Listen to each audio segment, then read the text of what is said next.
Вы столкнулись с какой-то проблемой? Я не помню, как здесь оказался. Вейнбектау, кому едешь, балам? Да там друга надо проведать, то есть отца.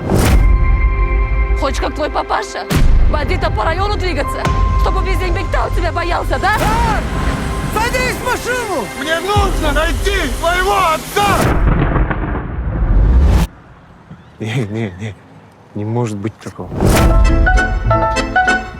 Перевода могу оплатить? Нет? Получается, я в городе прошлого. Мама меня старше на 3 года, а папа Кого ты назвал чертом? самый крутой на районе.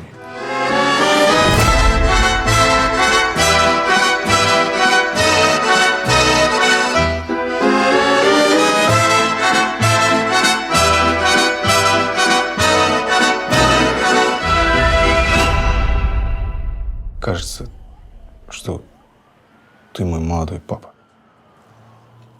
Чё?